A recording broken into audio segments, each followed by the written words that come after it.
Hello, hello, hello. Oh my gosh, those tech gremlins were trying to come back on this Monday day. There was no sound during my countdown. I am not fancy enough to have any intro sound yet. But welcome to Get Crackin' on Christmas for March of 2025. I posted my card last week on Thursday. It was the third Thursday of the month. And I always share with you guys my project on that day. And then I announce when I will go live. And that fluctuates every single month. It's just whatever happens to work into my schedule. Thank you guys so much for those of you that are joining me live. If you're catching the replay, thank you for that as well. Get Crackin' on Christmas is an initiative that I like to do for myself so I can make sure that I have holiday cards created come the fall season when I feel it's really busy, although this season's a little busy too. But come the fall season when it's really busy, I want to have a stack of cards ready to send to my friends and family.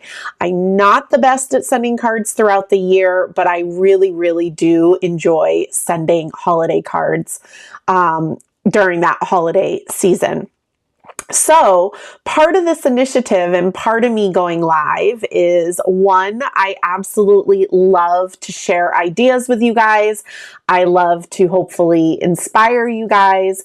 And I also am hoping that you guys will start to take this time as you're watching to start working on your own holiday cards. So while you're listening to me and watching me, you could be stamping out some images, you could be coloring in, you could be die cutting some sentiments, maybe just getting some card bases ready.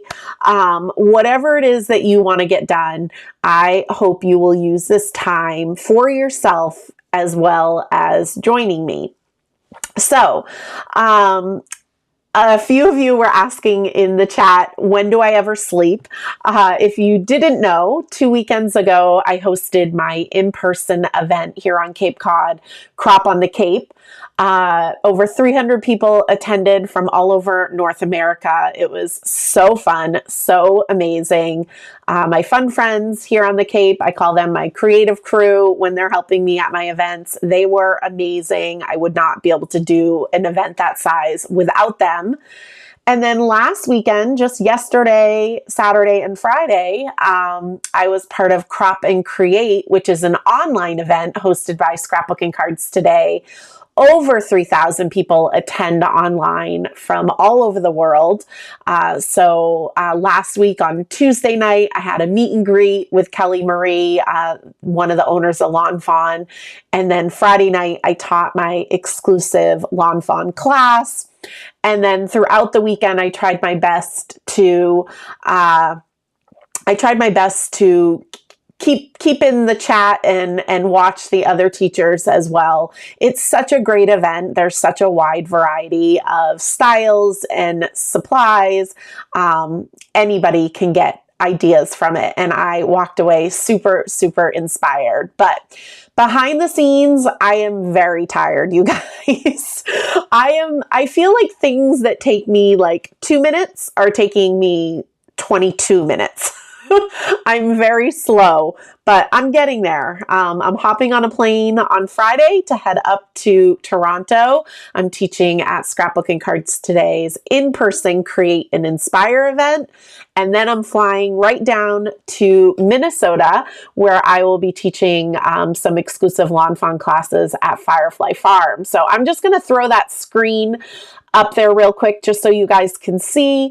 I have online coming up on April 12th, Berry Smoothie. So if you haven't registered for that, that is quickly approaching. And then I will be at Firefly Farm April 4th through 6th. There still, I believe, is spots available. And Firefly Farm also has a virtual Fawn Fest event. So if you can't travel to Minnesota, you could do their online event, which is a super fun event as well. And I'll be hosting a free card for that, or an exclusive card for that.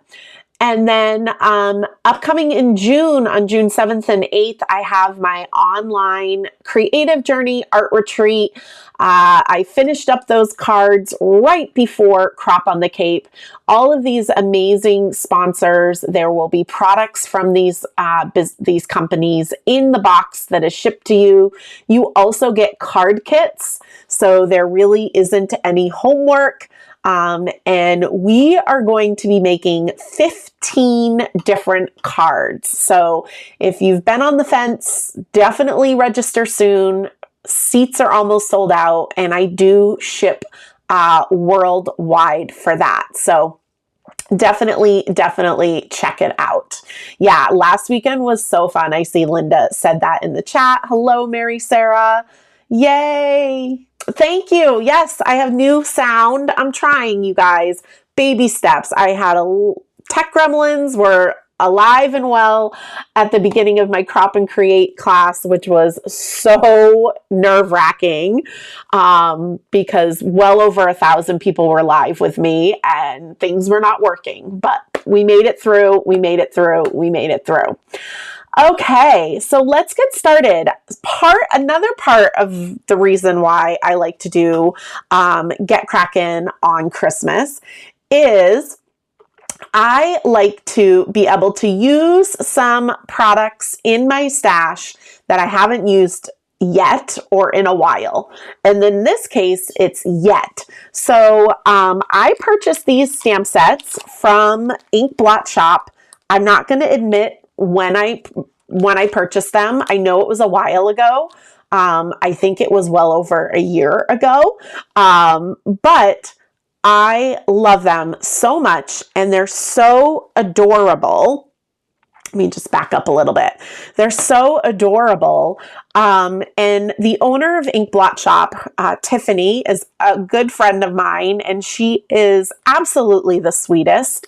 And so part of me wanting to do Get Crackin' on Christmas is to use my products more, and to use what I buy, right? We all get sucked in to the cuteness, and yeah, so I'm excited to use these sets today. So this one right here is Christmas Cats, and I made sure it is still available. It's available through Ink Blot Shop directly, or through simonsaysstamp.com.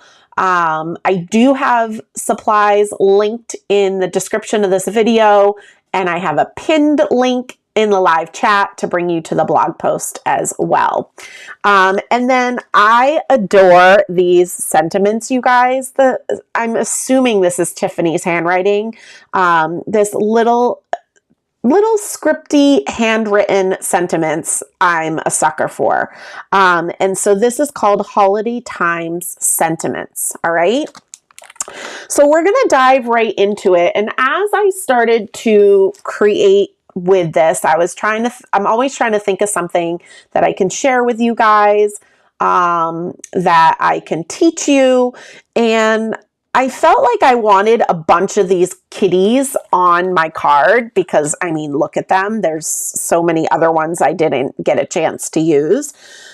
But there's only so much space on your card, right? So I decided that I would do some masking. And essentially, this is a one-layer card. I have a sentiment banner here, but everything else on this is flat on the card. So I thought I would share some tips and tricks for masking because I know that sometimes it is a little hard to figure out, or you're not quite sure where to start. Or when it comes to masking, there is some fussy cutting involved, which people don't necessarily always like, but I have some tips for that as well. Thank you, Miss Libby. Good to see you here. She's cheering me on, telling me I handled the tech gremlins like a pro. I really appreciate that. Hello, Rosemary. She was at Crop on the Cape. I think she's up in the 15 to 19 year range of attending that in-person event. We celebrated our 26th year this year, so that's pretty exciting. And thank you, Miss Brienne, my linking ninja in the chat as well. She's amazing. Okay, So what we're going to do is we are going to start by stamping our kitties. And the way that I did this is I am going to use a piece of Distress White Heavystock. It's 130-pound white cardstock. It's very heavy, but because I'm doing so much ink blending, that's what I wanted to use because it's my most favorite paper for ink blending. Now I will tell you, because it is 130-pound, if you're used to coloring with alcohol-based markers on 80-pound cardstock, which is what I use 98% of the time, it does feel a little different. You kind of got to get a little feel for it when you are coloring on a thicker cardstock. So just keep that in mind, but that shouldn't deter you from wanting to do it. So I have Distress White Heavystock in my Mini Misty. Before I do that, I want to get a piece of masking paper ready. So this is just masking paper. I know Gina K has Masking Magic. I think Altenew has some masking sheets. This happens to be the Simon Says Stamp masking paper.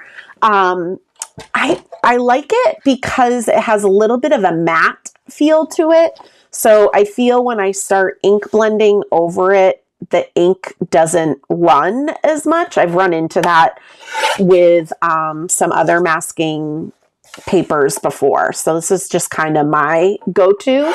So I'm just cutting it into 4 1/4 by 5 1/2. So I have a few pieces to work with. A trick for you that I like to do is I grab a marker, or let's say a highlighter, and so I just cut this, and it's hard to tell which is the front and which is the back, and it's also hard to tell what is masking paper once you've cut it up. So this is the back of the masking paper, and what I do is I just take this highlighter and I just squiggle some lines on it, because I kind of keep all my bits and pieces of my masking paper. I have a file, hanging file folders to the left of me in one of my drawers. And so I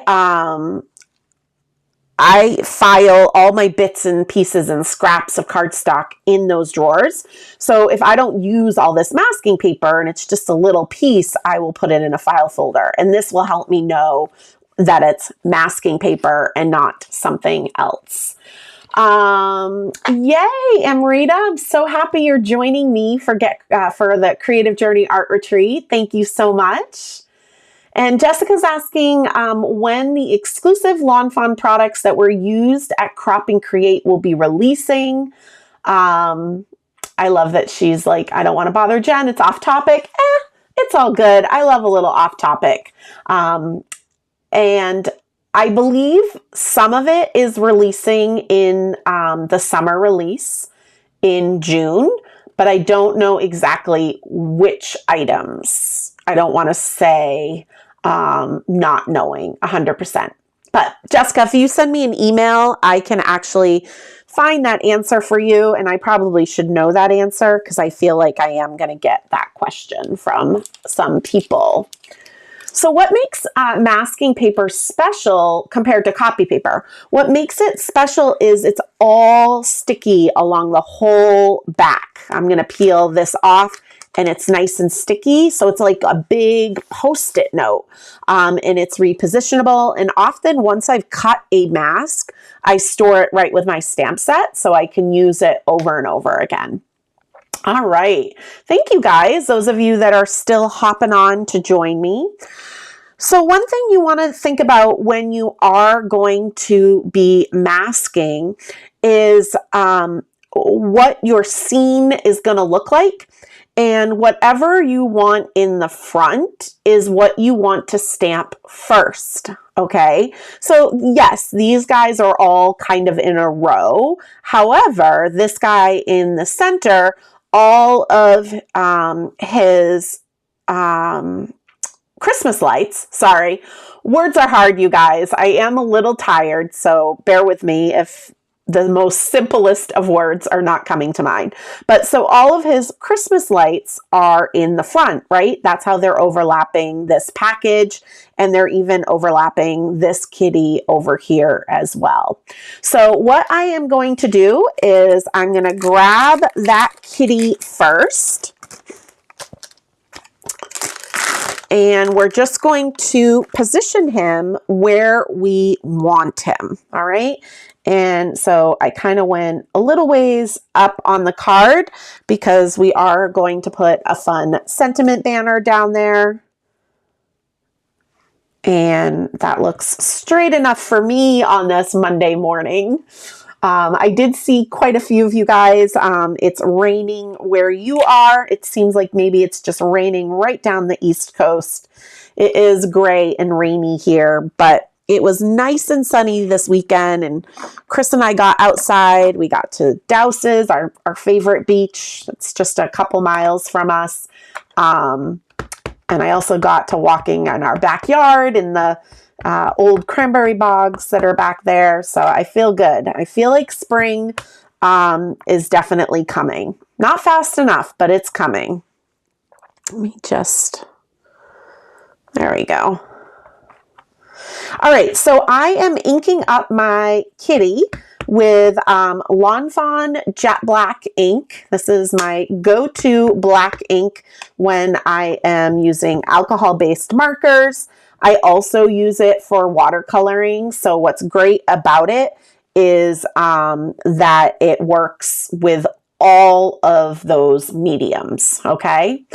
And just to kind of like keep things simple while my stamp is in my MISTI, this is that masking paper. I'm just going to stick it right in here. And I'm just going to grab a little piece of tape so that it won't move on me. But I'm just going to stamp this kitty. We're going to have to stamp the other ones as well. But we'll get that one stamped. Okay.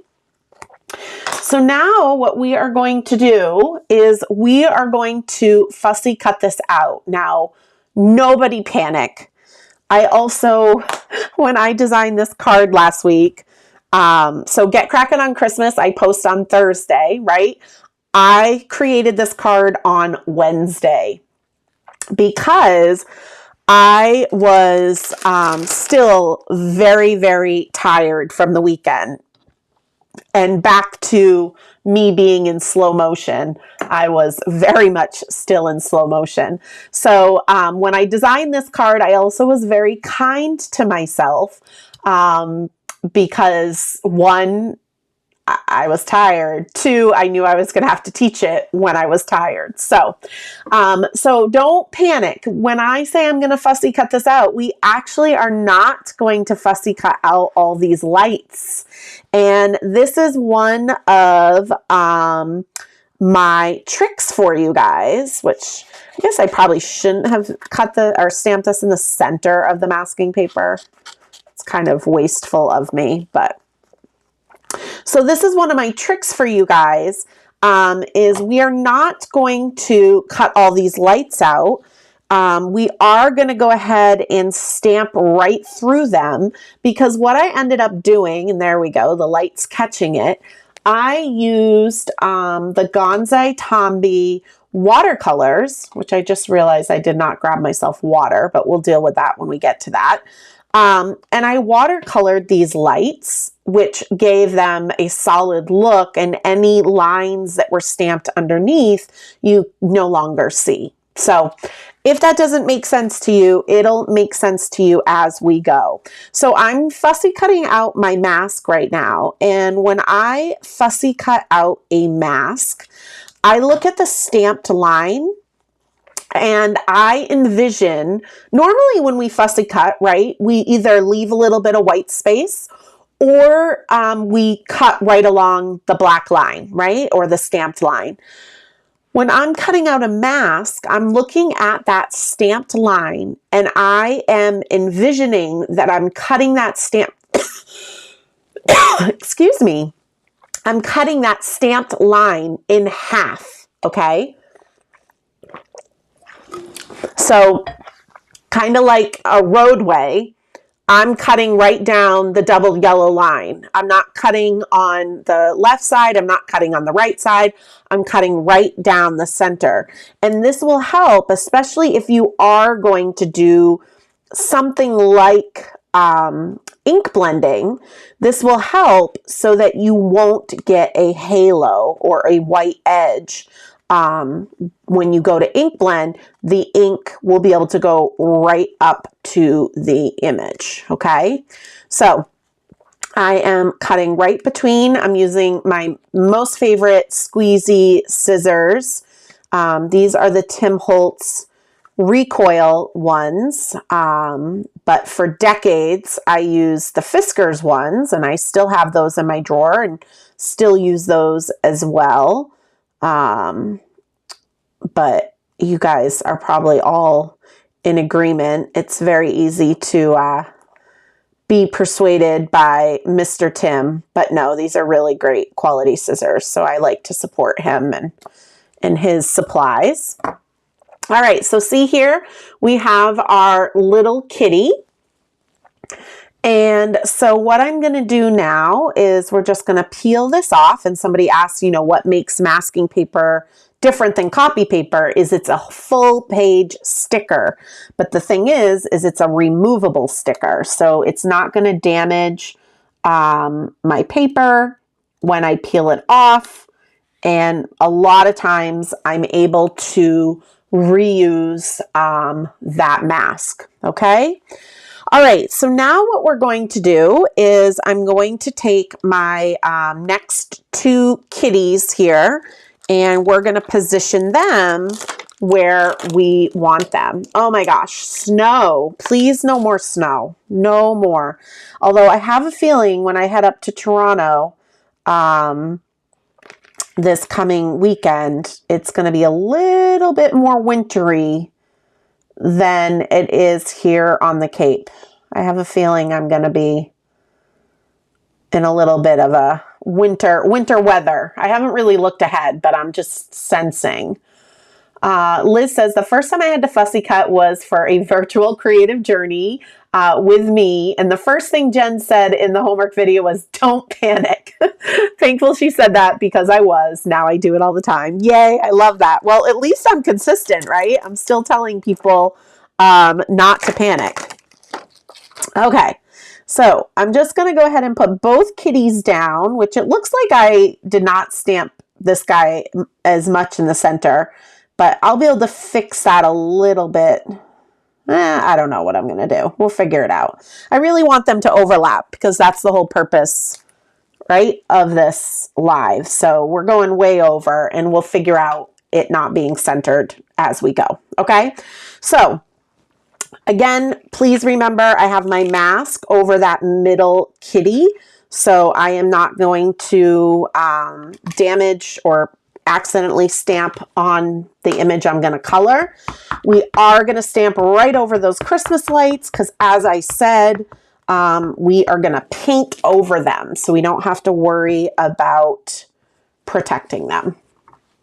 All right.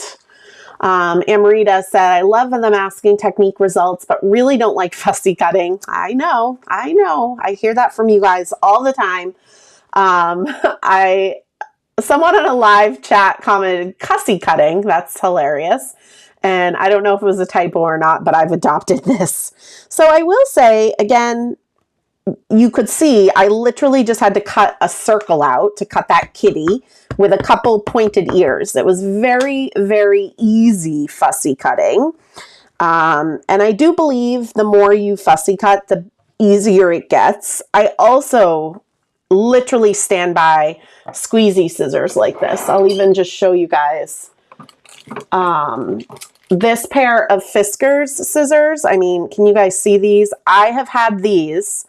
The claspy thing doesn't work anymore to keep them closed, so I got a cover. But I have had this pair of scissors since 1999, since I started card making. And again, it makes a big difference. I really, really believe it. So anyways, Okay, and you know what? I don't want to fussy cut every day either, right? Because that's just crazy. All right, so now we have 2 more masks we need to stamp, and I'm going to see if I can, I don't think I'm going to be able to fit them on here. No, that was really, so I guess it was silly of me to stamp in the center of my masking paper, but what I'm going to do is this piece I'm going to save. And I'm going to put it in that filing cabinet, that hanging file. But because I swished it with a highlighter, I will now know that this is masking paper. So I'm taking out another piece of masking paper, and we're going to do better this time at conserving it a little bit. Okay, cussy cutting is a Vicky Boutin phrase. That's hilarious. I love it. You know what? You can cuss while you're doing it. I just think sometimes you're just going to have to do it because there's just really cool techniques you can do when you do it, right? Right. I also really love some companies that just don't have coordinating dies, like Purple Onion Designs. So I can't not use them because I don't, you know, want to fussy cut. And then I also come from the card making world before coordinating dies even existed. So I feel like I'm just more used to it. Again, I don't want to do it every day, but I do find it relaxing to do it now. The more that you do it, right? Okay. So I didn't really, I cut the cat completely out, Amarita. So I did not cut all these lights out. I will explain what we're going to do with the lights. The lights are not masked right now. They are not covered at all. Okay. All right. So now that we got our stamping done, what we want to do is cover up the other 2 kitties because we are going to ink blend. And the other thing I wanted to share, another masking trick and tip, again, saving this piece, is that if there are any little in-between parts that you have to cut out, do it on, do it while your image is a whole piece, okay? So in here, I am going to cut out the little triangle between the cat's tail and the package, here, here, and then over here, I'm going to cut out the little area within the tail here. But you want to do it while it's a big piece of paper because it's stronger. If I fussy cut this out and then went to cut that little piece out, the tail is going to be so dainty and so fragile at that point, you have more chance of ripping it. Okay, so my trick for you on how to get those little pieces is to use an X-Acto knife. And I have this little cutting mat in my online shop, and I'm a big fan of the Fiskars fingertip X-Acto knife because your finger goes into it like this and you just have so much more control, and it's not as scary as I don't even have a normal X-Acto knife, but it's not as scary as holding an X-Acto like this way up here. You have much more control with the fingertip, okay? So what I'm going to do first is I'll start with, and let me just show you what I mean, because maybe your eyeballs are as tired as my eyeballs today. Let me zoom in a little bit. I'm just testing out all my tech, Okay, so what I'm going to be cutting out is this little triangles in here, right? So, but we didn't want to do that once this was all cut out because it'd be more fragile. And instead of stressing and being like, oh my gosh, I have to cut this teeny little piece, just look at it as a triangle. Don't look at it as a curve or anything like that. All right, Martha's on to me. She says, I noticed you do not clean your stamps. Does the ink completely come off? So Martha, I forgot to wet my stamp chamois to clean my stamps. It's not ready to clean stamps. So I will do that after my live. I'll just wet my stamp chamois and wipe those stamps. However, with an ink like what I'm using, once you've stamped it once, there's not a whole lot of ink left behind, okay? All right, so what I'm gonna do is I'm just gonna take my X-Acto knife and I'm just gonna do a curve, right? That was pretty easy. And turn your paper. I find pulling the X-Acto knife towards me much easier. This is a straight line. And then I'm gonna turn my paper and this is a straight line. So nothing was scary about that, okay? Then we've got our little triangle down here. So 1, 2, 3. And I'm just poking out the little divot. Okay? Super easy. So then we're going to do the curve of this tail. And this one is a little bit trickier for sure.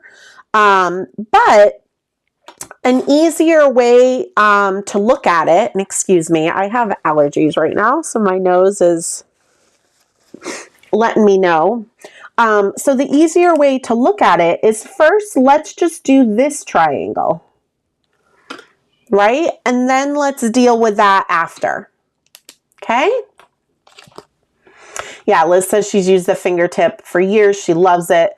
I've only had to replace the blade once. It's funny, I have not replaced the blade, and if you see all this color on my knife, I've been using it to help get the labels off of my distress watercolor pencils as I'm trying to peel the labels back, because you guys know I use them so much. All right, so we're doing a triangle. 1, 2, 3. Okay. And I'm just going to poke that little bit out, right? And now we just have the tricky part, but just go into it with confidence. I'm just going to start in a little curve, right? And then I'll go up to the top and do just little slices. Don't feel like you have to do it all at once. Plus, masking paper is thinner than cardstock, so it's a lot easier to get through with your knife. Okay, so I wasn't going to like show, I have my masks that I already made, right? I wasn't going to show, I was just going to explain it on the live today, because I do try to not take up too much of your time during these lives, but I thought it was really important to see how I did it. And there we go. Those little bits are cut out. So now when I go to ink blend, it's just going to look so cute because the ink is going to be in those little areas. Okay. All right. Let me just zoom back out a little bit. And now we are going to go ahead and fussy cut these out. So like I said on the last kitties, as I'm cutting right on the stamped line, I'm envisioning that I'm slicing it down the center. I am not cutting on the right side and I'm not cutting on the left side. I'm trying to split that black stamped line in half. So actually it's a little hard to see, but you can kind of see there's still some black on the edge there. You can still see it. Okay. Oh, you're fine, Martha. I'm just teasing. I am often a lazy crafter and I always forget to wet my stamp chamois. So it's all good. It's all good. You guys should all clean your stamps and do as I say, not as I do. What else was I just going to say? Libby's getting Janabled. I bet, Miss Libby, if you looked hard enough, I bet you'd find your existing fingertip X-Acto knife. Or better yet, yes, purchase one from me and then for sure, that's like a given, you'll find your old one, right? Isn't that how it always goes? So I forgot to say, because I just dived right in today. But I was noticing when I was setting up the countdown for today's video, my long sleeve shirt matches the card today. I feel like the bottom of my card looks very much like my fruit punch long sleeve. So I was pleasantly pleased by that this morning when I was color picking. Oh, it's the little things, right? So these are all very easy cuts. These are all straight cuts or very easy curve cuts. And again, I'm just making sure that I'm going down the center of the stamped line, not on the edge, that outer edge, which is what we do when we're not masking, but we're fussy cutting, right? Now we're getting to the side of the kitty right here. We're going to cut those whiskers off completely. Those are just a line, a detail line, and so they do not need to be masked. They're going to look cute even when we ink blend over it. So we just cut those whiskers off. And again, just going down through the center of these stamped lines. So you guys are asking great questions today. I love it. So if you have a question and I'm missing it, make sure you're even putting that word question in front of it is really helpful. And if you're watching the replay and you have a question, please feel free to leave a comment on this video. I do my best to get back to those frequently. I'm a little crazy when it comes to social media comments. I try to answer every single one I get. It doesn't always happen, especially like last 2 weekends ago when I'm at an in-person event, but I try my best. Okay, so now we're going to go ahead and cut these whiskers right off as well. Okay. I love these roly-poly kitties. They are so cute. And I just kept the coloring of them really simple. But of course, you guys could color them to look like your kitties. I did a card recently for the Honeybee Stamps release. They had a whole fun pet release at the beginning of March. And I, of course, did a kitty card. And it didn't look anything like my boys at all. And everybody was calling me out on it. Like, oh, cute card, but I'm so surprised that it doesn't look like Gus or Jack. And so I was just like, please don't tell them that I'm creating cards not featuring them. But it's hard when you have all black cats. When you want a lighter colored card, it's hard to have black cats because I just feel like it makes it really dark and heavy. So yeah, all right. Thank you guys. Indy used her water bottle to wet her chamois. It's so convenient. Yeah, I'm pretty much probably going to have to use my distress sprayer to have water to do my watercoloring in a little bit. You're welcome, Beth. Happy to share with you guys. All right, so remember, I already masked that center kitty. So now we're going to peel the liner off and we're going to mask these other guys.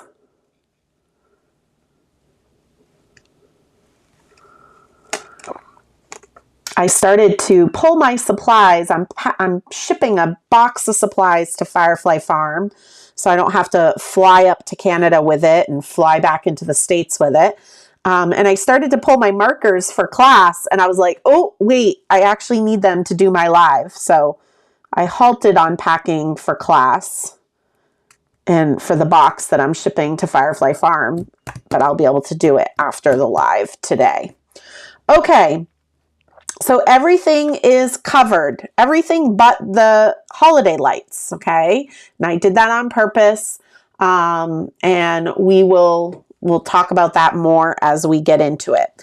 So now what I wanted to do is just a fun and colorful background, and I went a little more traditional in my colors, I feel, on this card. We've got a little bit of red and green in there.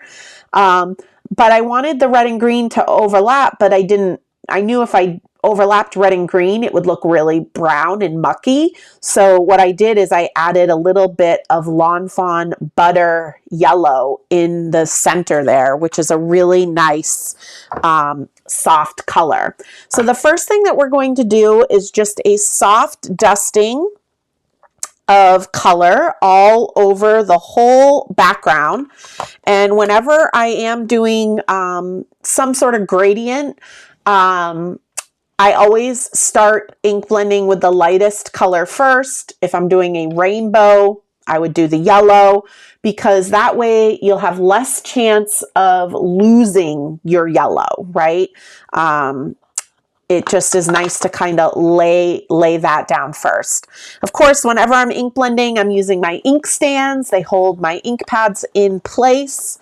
I am using a larger blending brush. So I love these from Honeybee Stamps. They come in a 2-pack with 2 different sizes. The blending brushes I used previously to this were all this size on the right, but I love that I now have a larger blending brush option because when you're doing a big background like this, that's one of the ways to get a smoother blend.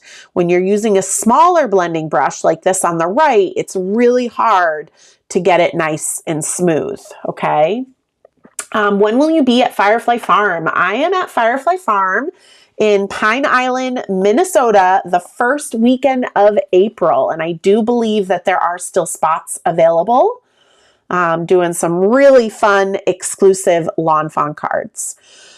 Okay, so now as I'm going to start to ink blend right in the center of the cardstock, you want to start with a really soft hand. Like, you probably can't even see anything on the paper yet because I'm not pressing hard.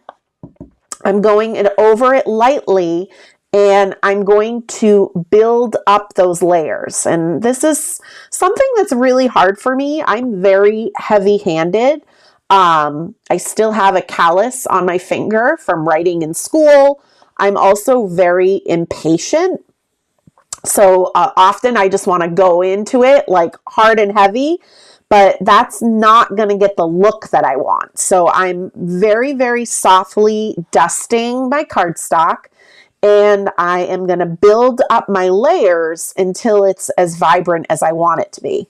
Now, I do want it to remain pretty soft because we're going to actually stencil over this, but butter is a really soft yellow to begin with, so it's, you know, it's going to stay soft on its own pretty well. The funny thing is, talking about like being impatient, Chris last night, I was watching the wrap up of the Crop and Create event, and Chris was like on his phone, but this is my boyfriend, and he was like really concentrating. And I'm like, what are you doing? He's like, I'm still trying to figure out connections, like the New York Times connections. And he's like, I've been working on it all day. And so I opened up the app and kind of just took my stab at it. I ended up failing. I got one of them, but I didn't get the other 3. But I just like went boom, boom, boom, and then guessed again, boom, boom, boom. And so I said to Chris, I was like, oh, well, I failed. I got one of them, but now I could see the results. He's like, well, don't tell me. I'm still working on it. I've been working on it all day. And I was like, oh, that is so the difference between you and me. I don't have patience. I just quickly do it. I would not wait all day to try to figure it out, but that is him. And this is me. Oh, awesome. Yay.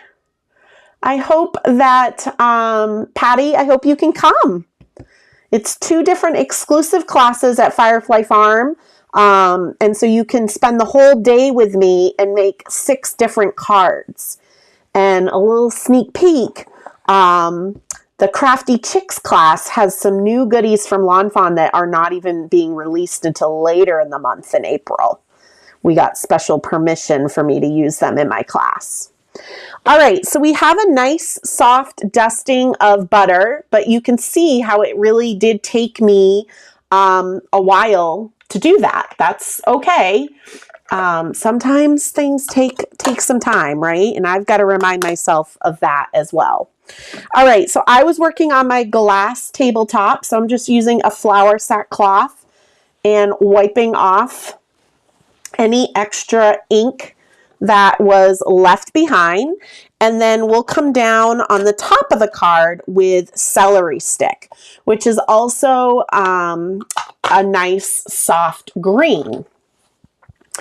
Even though it's pretty rare for me to do a reddish green holiday card, I typically do a pink and lime green holiday card. I kept to the softer colors for sure. Yeah, Jessica says connections was impossible yesterday. And Chris was like seeing how, I guess it was like a 3 out of 5 in difficulty or 3 out of 6. And Chris and I were both like, no, it wasn't. It was hard. I guess I can say I won't ruin it for anybody because at this point it's a new connections. But the one that I was mad I didn't get was the Miss Mary Mac all dressed in black, like that one, because a long time ago, gosh, before even Chris and I were dating, so we're talking like 15 years ago, I used to call my MacBook Miss Mary Mac, and I used to be like, Miss Mary Mac, all dressed in black. So anyways, I was kind of mad that I didn't pick up on that one, but I did get the thing with wings, though. That's the one I did get. The hospital part was the tricky part of that, I felt, because hospitals have wings. But anyways, okay. Yes, things I always have learned from you, Jen. Always start with your yellow. It's just the best. Like, you can always go back over, and I might go back over with my yellow to kind of blend these lines, but that way you just don't lose the lightest color, because it's really, really easy to lose your lightest color. All right, so now we're going to do a little bit of bubblegum. You know, I had to throw some pink in there, and a little bit of guava, which is a nice warm pinky red. Honestly, guava's like Copic R35 to me. So I didn't break out the Lawn Fawn Lobster ink. We didn't get too crazy here with the red.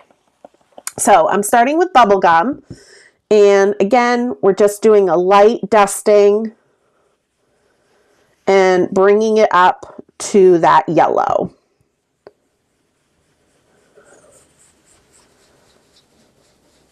So again, I don't know what these little spots are. I don't know, maybe I'm spitting as I'm talking, but I'm using Distress White Heavystock. I carry this in my online shop. It is pretty much the only paper that I like to ink blend on. It ink blends so beautifully. Of course, ink blending does sometimes look a little splotchy until the inks all soak in and settle. But every time I use Distress White Heavystock for ink blending, I'm always so happy with my results. I was teasing Jennifer McGuire last night in the, she always does a really fun mashup video. She uses all the supplies from the Crop and Create box, which is that online event that I was part of this weekend. And she combines them all. And so we were all watching her pre-recorded video, but watching it live. And I was teasing her in the video because her inkstand is very inky, which, I mean, mine's loved, but I don't know, Brienne, I feel inferior. I feel like I don't use mine enough, but you know, I use them so much. All right, so this guava ink is going to be much darker. So you can see how I'm tapping a lot of ink off as I'm just brushing it up into the bottom here, because I don't want to go in right away with it. Otherwise, we will have probably an awkward mark. But I thought this kind of finished off the gradient nicely. Beth says, question, is the order you placed your masks important? That's a great question, Beth. And yes, it is. I mentioned this at the beginning of the video, but you might not have been here.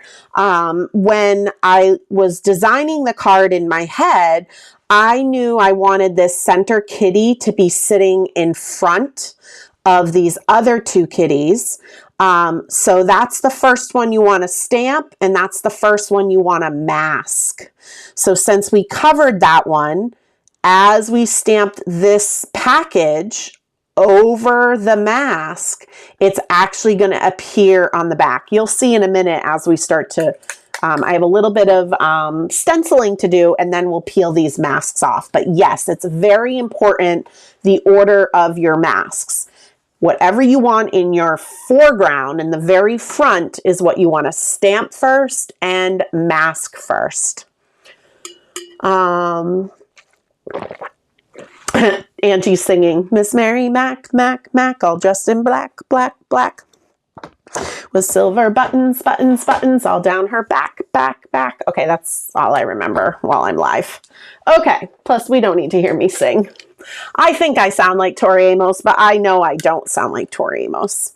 All right, so now I'm just using some Tombow removable adhesive, and I love my Wendy Vecchi Make Art Station. This is a small magnetic board.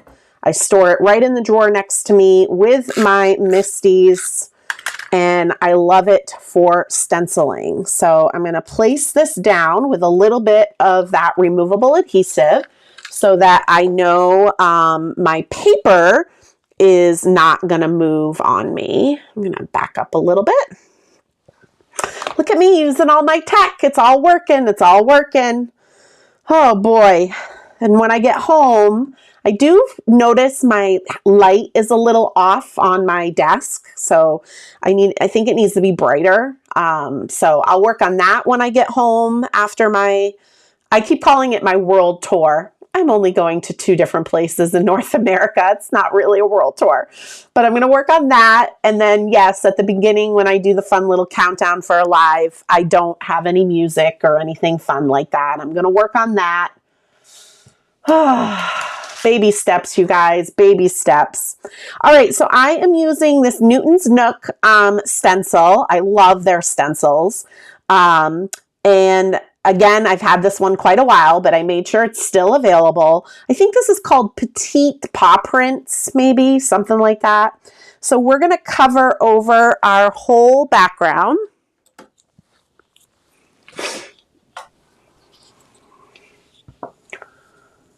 Yes, Libby's reminding us that the mask order, the order that you mask things is important for stamping, but not if you're just wanting to ink blend over something. And that's a good reminder. Thank you, Miss Libby. Hello, Kim. It's the beauty of a replay, right? All right, so now we're going to start to stencil, and we're going to do it in the same order. So I am going to start with butter. And sometimes I will use the smaller blender brush in this, and I didn't on my original design, but I will now. First, I'll explain why I'm using the smaller blender brush. I think that it'll help concentrate the ink more, especially the color butter. It's such a light color, and we want to make sure that we can see those paw prints a little bit. I want them to be subtle. And just so you know, I'm massaging this blending brush into my flour sackcloth. I think you guys can see all that yellow ink that just came off, because it's very likely the last yellow that I used was a brighter yellow, like Lawn Fawn Sunflower or Distress Ink Mustard Seed. So what I'm doing is I'm just very roughly massaging it into my flour sackcloth, and it takes all that extra yellow off. So now when I go into using a lighter color, it'll be the true color that I want it to be. So I never, ever, ever, ever, ever, ever clean my blending brushes.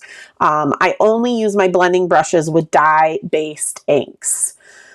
Let's see. Have you ever used liquid masking fluid? I just got some, but I haven't used it yet. Any tips? I have used it. I haven't used it for several years. And it might be the brand I used back in the day, But I found that even though it's not supposed to tear the paper, sometimes rolling it off afterwards, it did tear the paper. And I don't know if it was application error, like maybe I put it on too thick. Again, maybe it wasn't the best brand. I'm not quite sure. So I don't really have a lot of tips.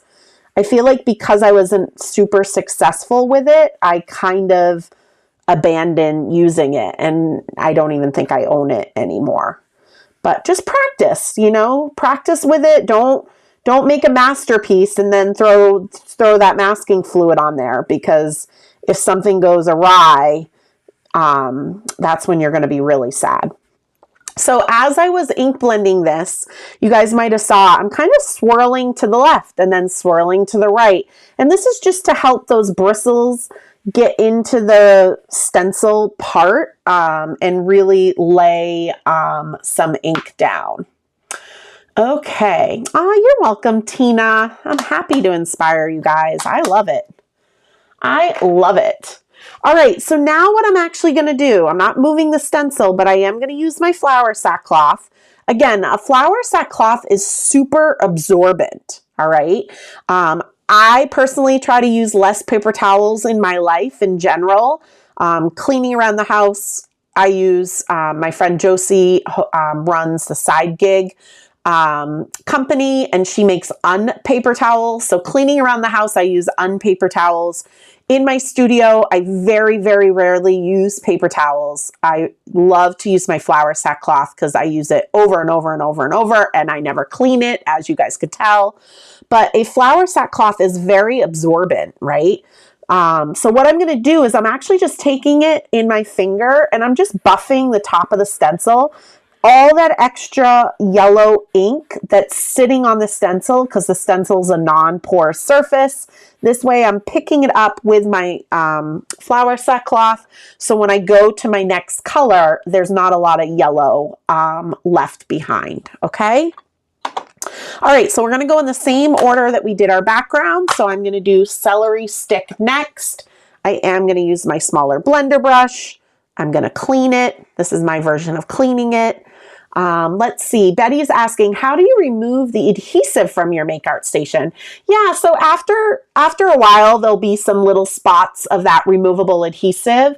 I just have a spray bottle with isopropyl rubbing alcohol in here. And if you just spray your make art station with that, that'll get that adhesive off really nicely. Yeah, wax on, wax off. Exactly. Exactly. Good. Martha's going to practice before she makes a masterpiece.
Can you guys hear me now?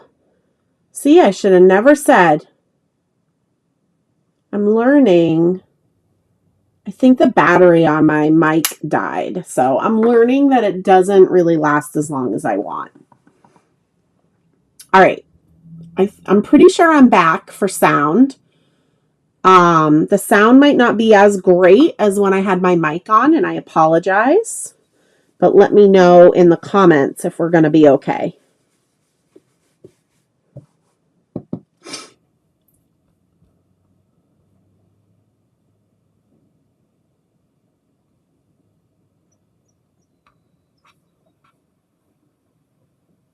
I'm just going to wait a minute. That darn YouTube delay really also puts a kink into things for us. It looked like a really long delay today, too. Just going to wait a second. Figure if you're catching the replay, you can always fast forward. Let's see.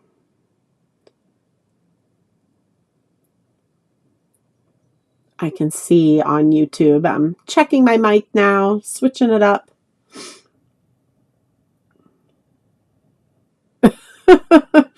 Beth just said I'm telling her all the secrets while you can't hear.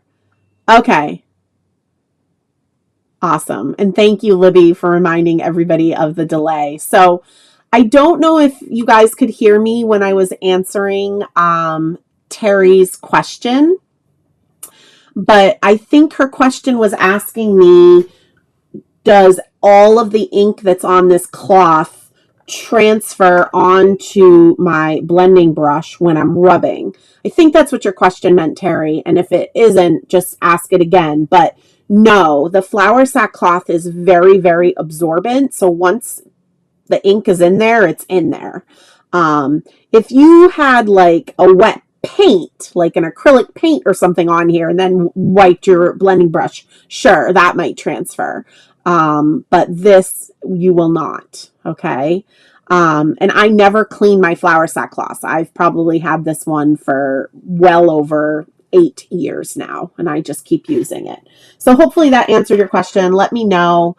All right, I'm louder now. Sounds good. Yeah, Libby says, I knew you jinxed it earlier, right? I should have just kept my mouth shut, Libby. I'm trying to give myself a gold star. I've had so many tech gremlins the past 2 months, and I was trying to, give myself a little tap on the back, but I will say, I think most of the reasons why I'm running into so many issues is because I don't have a lot of time to devote to learning all of this tech. So once I think I have it figured out, I just go running with it. But I still have a lot to learn and a lot of things to do for work. So I don't have all the time in the world to figure it out. Okay. So unfortunately, you guys are just all figuring it out with me, right? Oh my gosh. Denise says, was it bad that when the sound was out, I was reading her lips and hearing it in her voice? I don't know, Denise. That might be bad. I feel like my voice is really annoying, so I'm so sorry. Okay, so we just finished up with guava. I will clean this stencil. Well, I'll clean it now. We'll just do all the things today. Again, often in a Get Crackin' on Christmas, I'll pre-do some stuff, so I'm not taking up too much of your time, but I also think it's all learning and it's all good to know. So again, I just used ink, so I'm going to use the isopropyl alcohol on my stencil, and I'm just going to buff it gently with my flour sackcloth. I like to do this instead of water because the alcohol evaporates very quickly, so you don't have a damp stencil left behind if you wanted to move on and do another inking with it. It's just dry and ready to go. Of course, if you use a paste, you want to get that into water right away so the paste doesn't dry on it. Okay, I have so many piles all around me. I've got piles to pack to ship to Firefly. I've got piles to pack for Canada. Piles! Yeah, I guess you could wash it, Terry. I wouldn't wash it with your delicates or your whites, but sure. Thank you, Miss Libby. Amarita says, you get a star, your gremlins do not. I know, Martha. Who wants to learn about tech? I just want to teach you guys cute cards. Thank you, guys. It is a whole different side of the brain. Thank you. All right, so now the exciting part is we get to peel off the masks. I love this part. It's so, so satisfying. Let me grab my tweezers. Jewels, not tools. I heard Kathy say that all weekend, so we'll just gently peel this back. And I'll show you guys what I do with the mask after I get it peeled.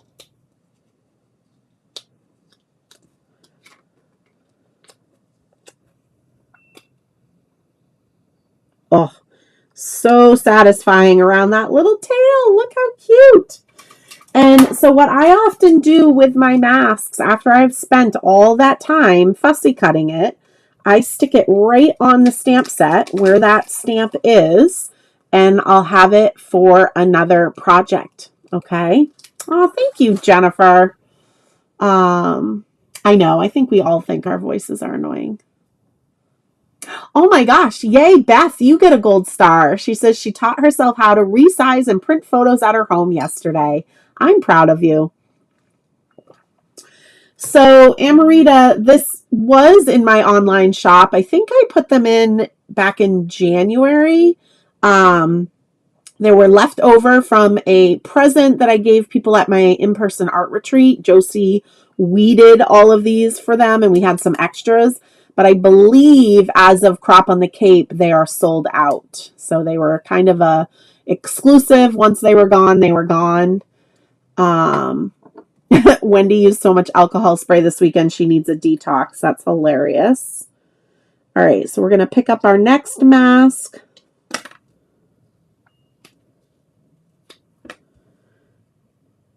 I am trying to preserve it. You never know. You never know what card I'm going to want to create next. Now, see how all my stamped lights are there. Don't you worry.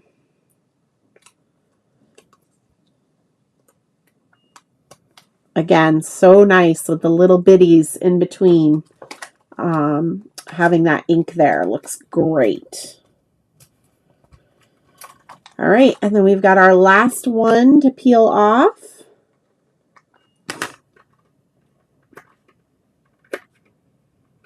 Thanks, Denise. You guys are sweet. Sweet, sweet, sweet. All right, and then we've got this guy with the lights. Okay. So now what we are going to do is color with some alcohol-based markers. I like to use Copics. I've been using them for 20 years. They've worked for me, so I'm still using them. Let me zoom in a little bit for you guys. But I did keep, like I mentioned, the coloring pretty simple. Let me move my piles. Whenever I color with Copic markers, which are alcohol-based markers, I always share the swatch of the colors that I used. This is so you can match up colors with whatever coloring medium you want. So this is always photographed with the card and posted on my website.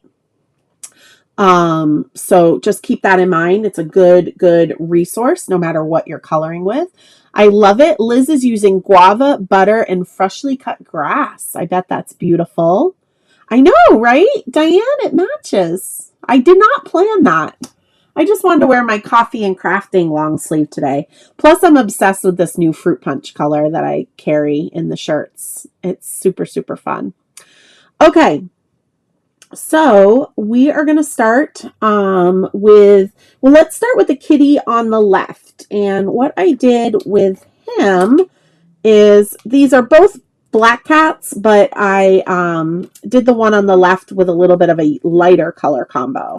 So I'm going to use the W6, the W4, and the W2. And so I'm going to take that W6 and I'm going to add my shadow. So I'm going to kind of go around the curve of the tail on the inner curve. And then we're going to flick some out on the left side and the right side of this belly, since they're roly-poly kitties. And I'm going to color right over those lights. And at times, I think I even colored over his collar. I think I'm going to sneeze.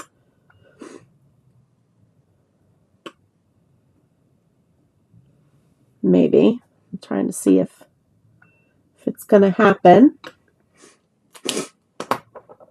All right, and so now I'm going to take my W4 and we're going to blend out those edges so we don't see a harsh line from the previous color anymore. Lots of room to work with this guy. Not really used to that because I color so many lawn fawn images. Again, coloring right over that Christmas light. Don't even worry about it.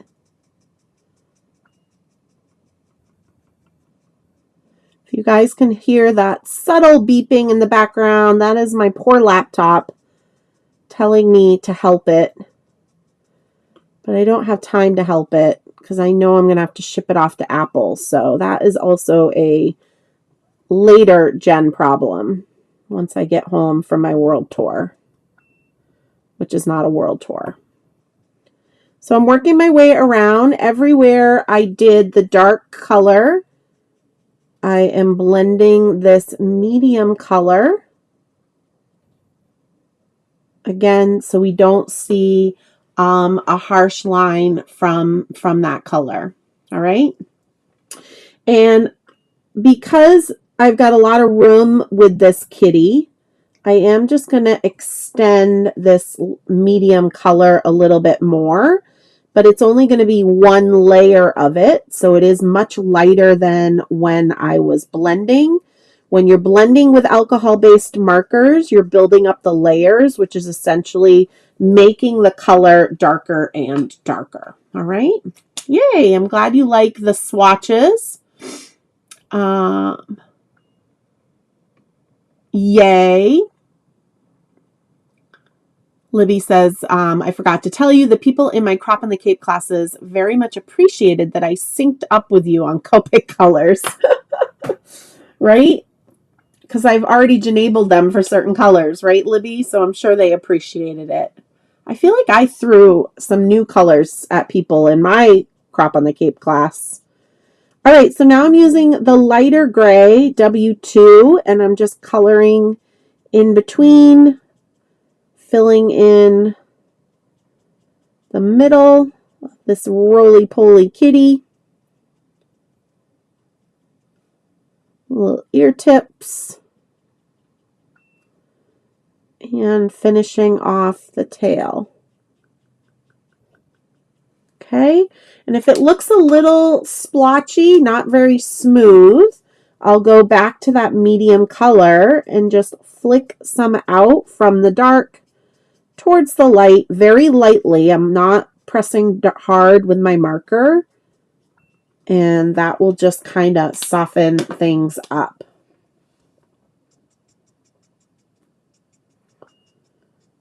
Right? Good, good, good. Okay, so now we'll go ahead and do our middle kitty, and for that one, I did make that one a bit darker than this one, more just so they didn't look like all the same on there. So now I'm bringing in W8, which is darker, right? My darkest in the last kitty was the W6. So now I'm going to use the W8, W6, and W4.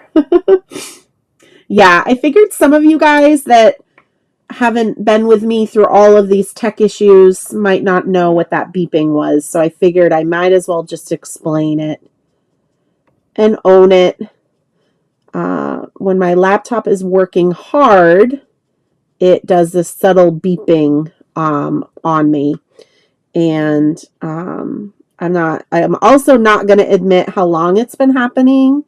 But I do know I am not near an Apple store, and even if I was, most Genius bars are having to ship stuff out to be fixed now. And being a small business owner, having your laptop go away for a few days is kind of, you know, crazy. So I've been avoiding it, but when I get home from Firefly Farm, I don't know, well, sometime in April, I'll chat with Apple.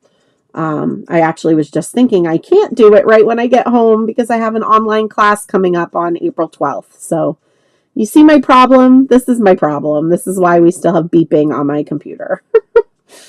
Oh boy. All right. So I just did a little bit of that W8 and now I am doing W6. Saturating the cardstock, blending the two together so I don't see a line from the previous color anymore. Bringing it in with just one layer. I know I'm going kind of quick on the coloring because really this was a masking tips and tricks plan. But I share so much about coloring with alcohol-based markers. If you're curious to learn more about Copics, I have a Copic 101 blog post that's free and full of great information. If you want to dive even more, I have an online class. It is called Copic 101, but I do believe that no matter what alcohol-based markers you're working with, it's a very helpful class. There is a time in the class I go over, I got to get my refill for this. I go over refilling your markers and changing the tips. So for that part, if you don't have Copics, you can always fast forward. So, okay.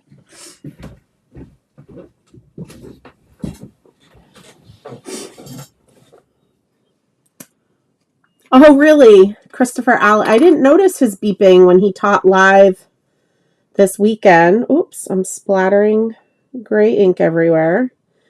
This is not the best way to refill your markers. I'm just doing it right now in a pinch to give myself a little ink to finish my coloring for this live. So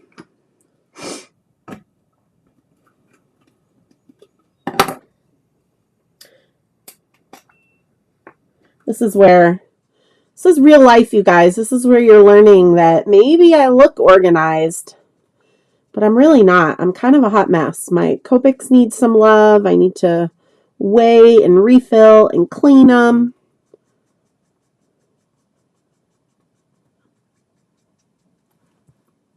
Okay.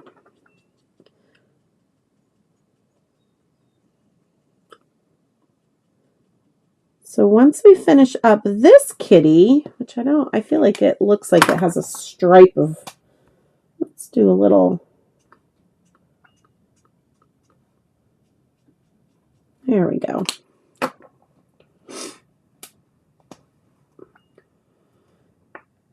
Let's see. Will the classes you're doing at Firefly Farm be offered as virtual classes at a later date? I'm not sure. Sometimes I will offer them later if I have extra kits left over.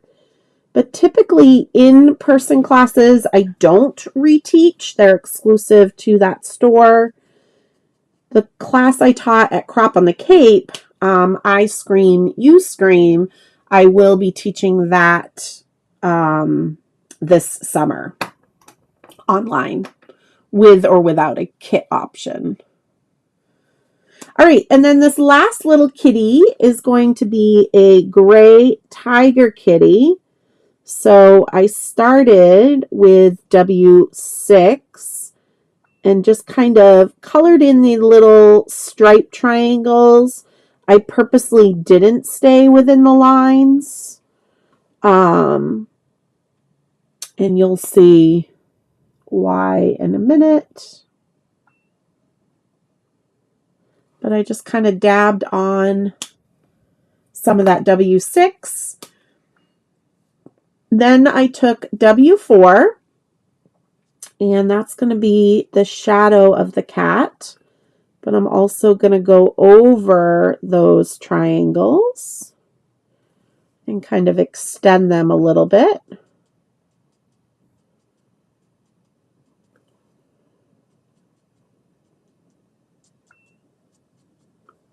I was just thinking how, like, I was listening to the rain and how nice it was. And I was like, oh, this is nice. I don't have to go out today. I forgot. I have to go pick up my car. It's getting its oil changed. Wah, wah, wah.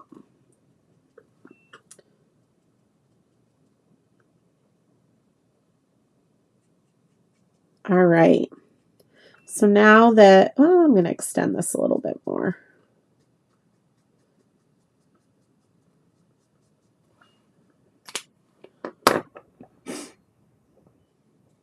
Yes, I am very thankful to be busy, Terry, for sure. No complaints, no complaints. I would like things to slow down a smidge so I could get a breather, but I always joke with I have a web developer that helps me with some of the more technical stuff on my website. I do a lot of it myself, but he helps with the big registrations for my events and different things. And we've had obviously some growing issues with registrations over the years where we've crashed, oops, I forgot his tail, where we've crashed the internet. And I only laugh because I don't know why I laugh, because I feel bad when it's frustrating for those trying to register. But I do say to him all the time, I'm like, well, I could be offering all of these things and have crickets. So I am thankful that people are interested in what I'm doing. So thank you guys, whether you're joining me today or for my classes or for my events. I appreciate it. Oh, thank you, Denise. You're so sweet. A little help for your tech improvement fund. Well, thank you so much. I feel like there's a way. Yeah, let me throw that up there. Oh, you're so sweet. I really appreciate you. You guys are the best. All right. So then what we're going to do is a little bit of, I don't think, we're going to color their noses, which I did a little bit of RV21 and a little bit of RV10. And so what I did is just the darker pink at the base of their little noses, which they're so cute. Oh my gosh, I love it. And then I'm just going to finish off the top with the RV10. I'm going to do their inner ears with this light pink, the RV10. Right? And then we have the bow. And for the bow, I think I just stuck with these as well. I'm just going to do a little bit of the darker pink, the RV21. We've got the inner part of the bow here. I think I did the whole knot.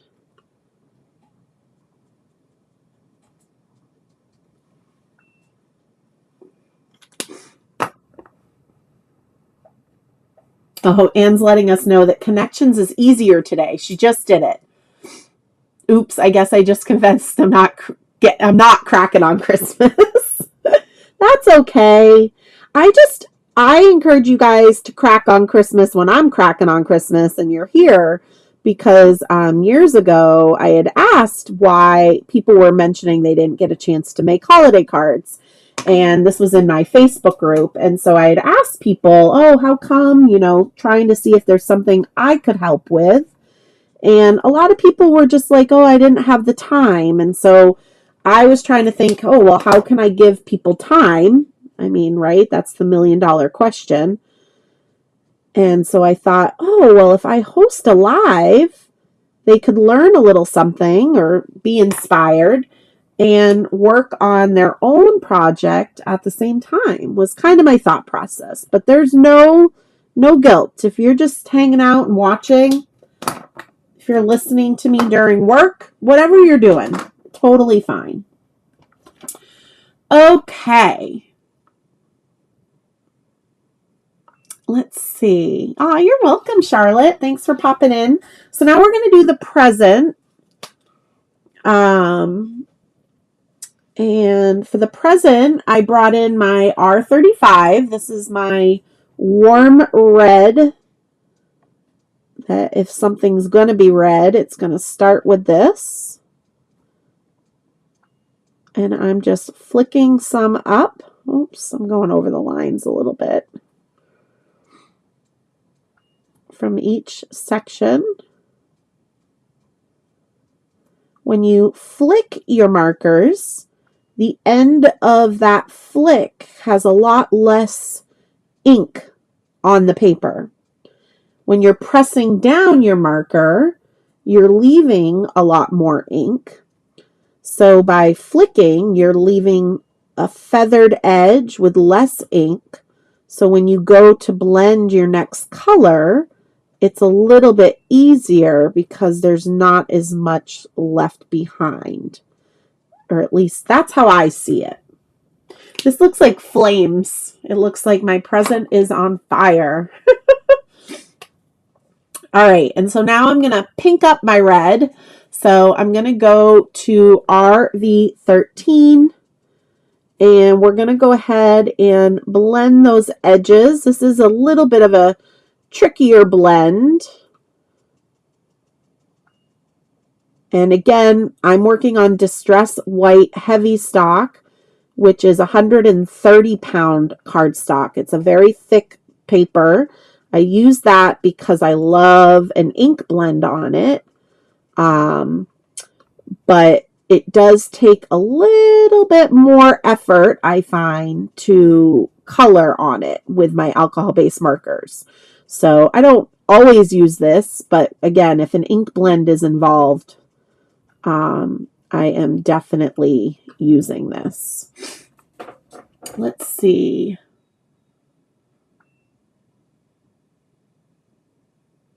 Oh no.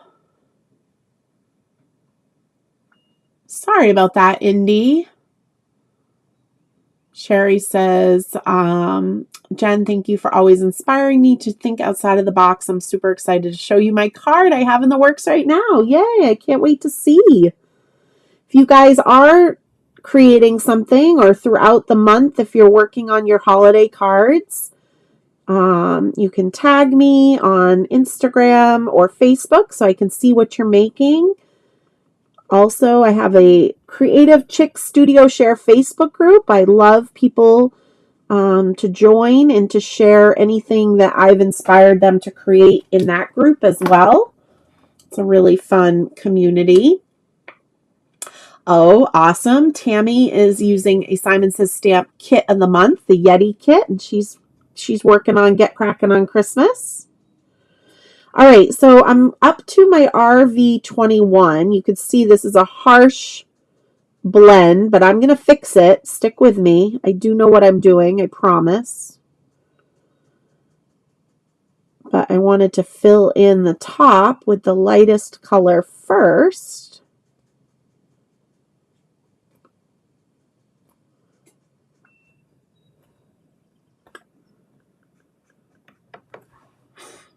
So yesterday, well, I'll tell you in a second, but the way I'm going to fix it is I'm going back to this RV13, which is what I blended between the red and the pink, and we're going to just soften that edge. Yesterday, so again, not yesterday weekend, but the weekend before, I was hosting an in-person event with over 300 people. So even though the event space is only like 5 minutes from my house, I still stay there and just kind of stay in event mode instead of coming home. But it's right around, I think St. Patrick's Day was the Monday this year. So often, Chris and I don't get a chance to make corned beef and cabbage because we're so busy with the event. And then after the event, it's like really hard to find corned beef and cabbage to even buy it. So this year we were on our A game. I was like, oh, let's buy it early. So he did. He bought it the week of the event. We put it in the freezer. And yesterday, Chris made it for us in the crock pot.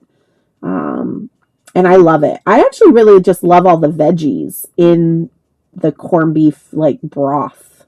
But anyways, the reason why I'm sharing this right now is because my belly was just growling and I was remembering I get to eat the leftovers. So it's going to be even yummier. So I went over the lines a little bit, which I often do when I'm teaching live. Let's see if I can fix this at all. I think I'm going to glitter my ribbon anyways. So glitter fixes everything. But there we go. All right. So now I'm just going to quickly do these, the leaves on the holly. Oh, we got his collar too. We're almost done.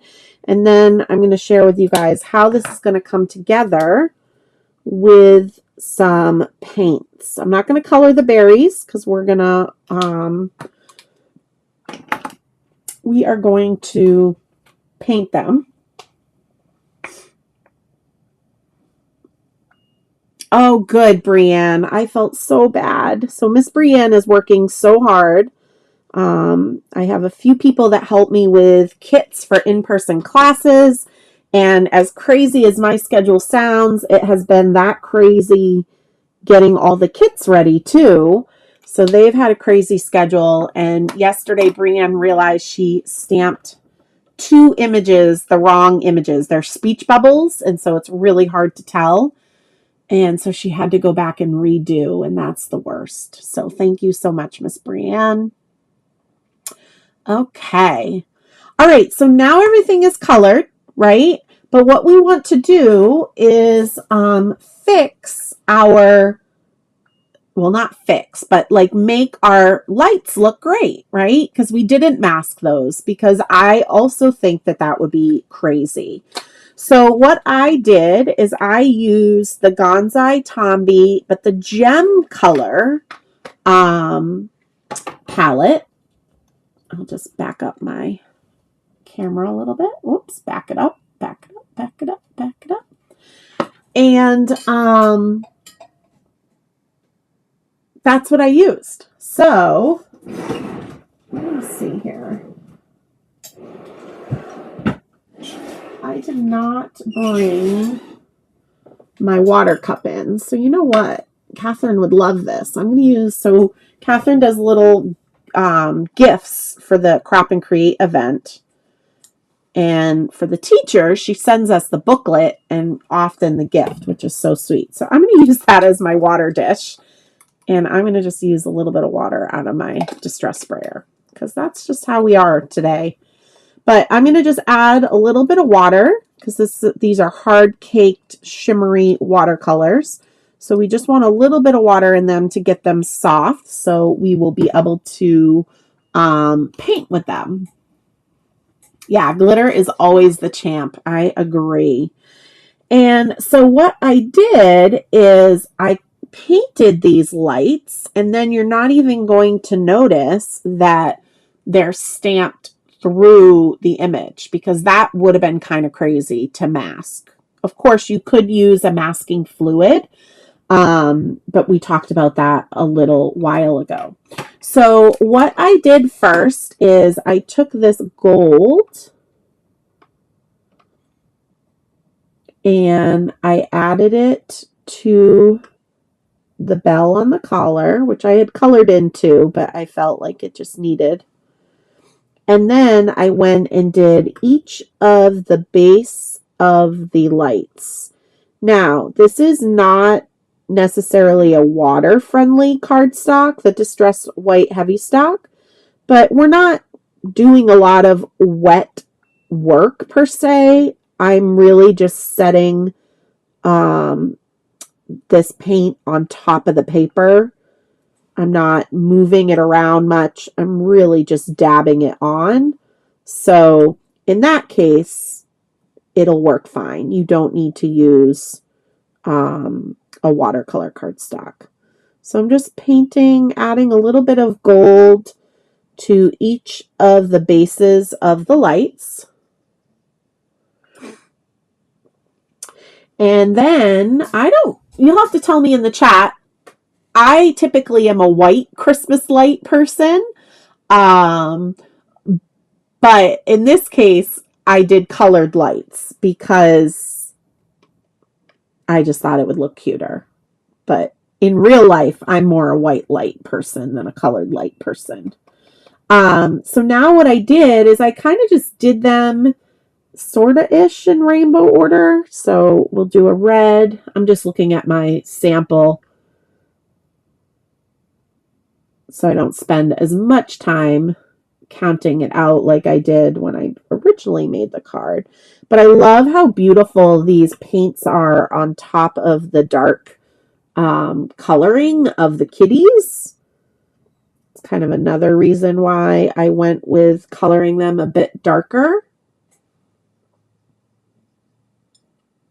That's funny. Sherry's using her distress sprayer for a little water too. Hey, in a pinch, right? In a pinch.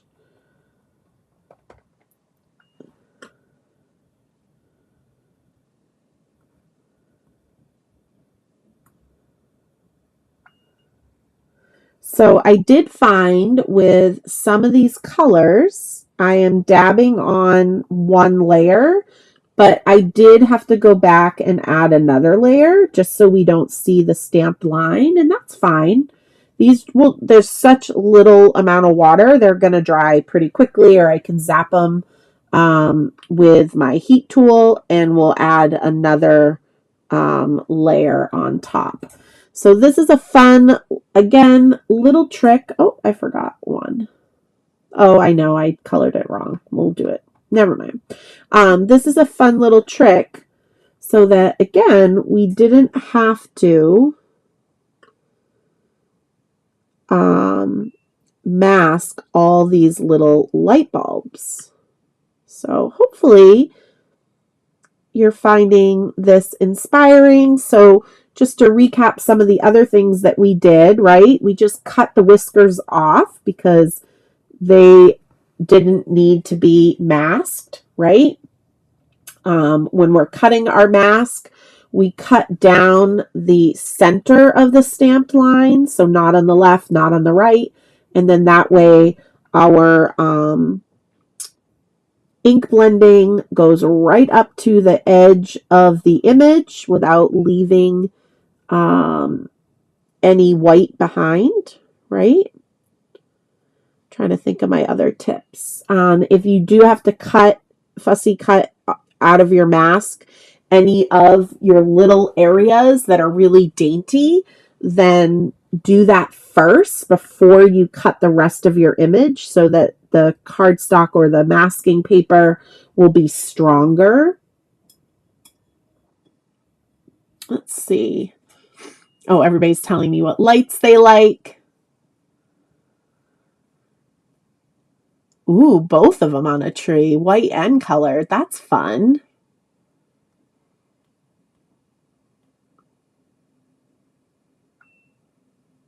Ooh, Beth does a tree in every room. Wow. That's awesome.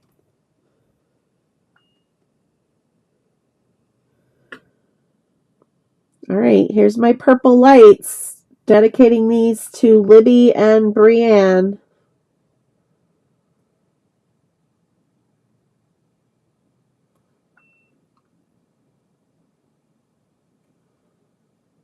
All right, looks like I missed a couple bases of lights. And then what I'm going to do for the sake of time is I'm just going to zap this with the heat tool real quick and go over and put a second layer on a few of these. I also did the little berries. I used the red paint for those. So let me just zap this real quick and we'll do a second coat and then we'll do our sentiment.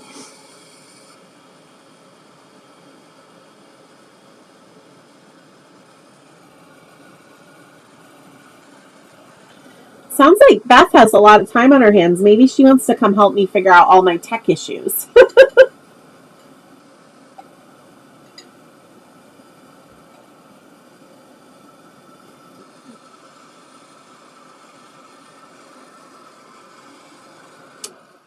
So I use my Ranger heat tool to dry this, not an embossing gun. I don't have to worry about accidentally burning my paper, which is something that will happen or could happen with an embossing gun. And again, I'm just dabbing on a little bit more color on just a few of these lights. Just needs a second coat to cover up the stamped line that is over them. Not many. I actually think it was just those two. Look at that. Isn't that so cute? And that shimmer. So fun. Okay, I'm going to set this aside. We're going to do our sentiment next. All right, so I'll just set that aside to dry. And what I did for my sentiment is some white embossing, but I wanted my sentiment banner to match my background. So I'm just going to get a piece of cardstock. And we are going to ink blend it real quick with bubblegum ink.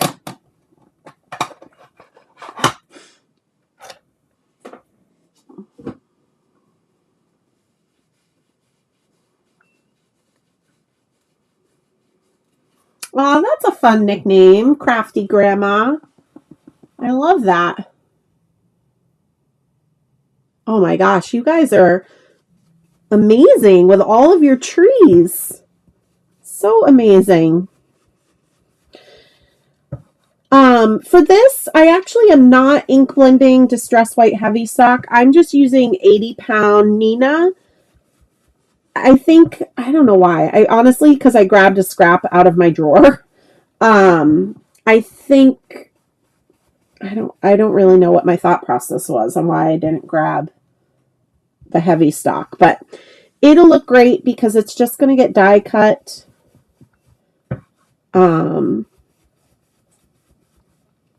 And it doesn't, you know, it's not a whole big background.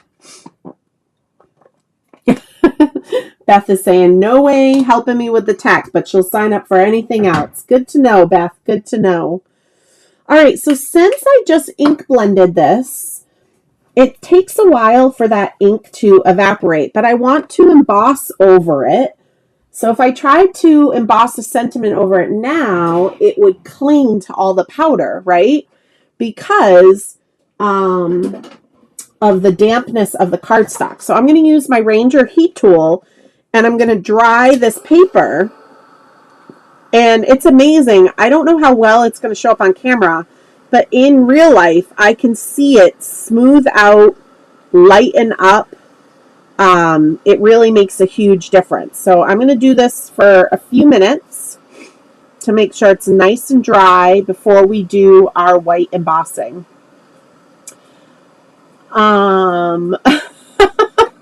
Brienne says, I never tell this story, but the first time I ever met Libby in person, I almost caught vellum on fire with an embossing gun.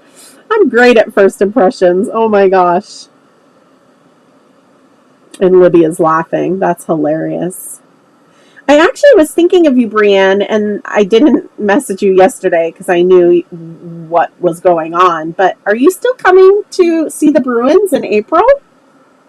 I was looking at my calendar and I saw it was on there and I was like, ooh, I wonder if Brienne's still coming.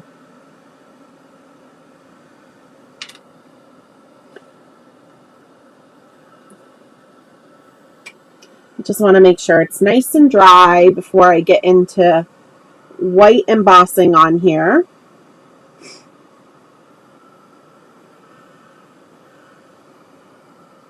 I like lifting the paper up from my glass tabletop. That way the heat is going through the paper, bouncing off the glass and coming back up the back.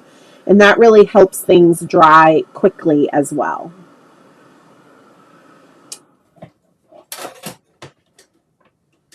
All right. I think we're good. Feels dry. Feels good. So now we're going to add, let me actually die cut it first. So I just used Lawn Fawn's stitched sentiment banners. They're adorable. And we're just going to die cut this out. We have a bigger piece of best over craft tape. I'm going to die cut this off camera. One, because, oh my gosh, if you guys could see my plates right now, I was actually kidding yesterday as well. And so I'm in need of some new plates. Let's just say that.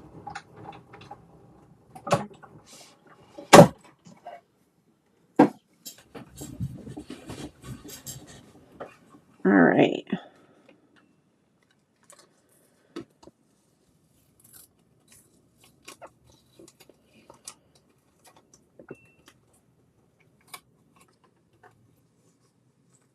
Oh, bummer. That's a bummer, Miss Brienne.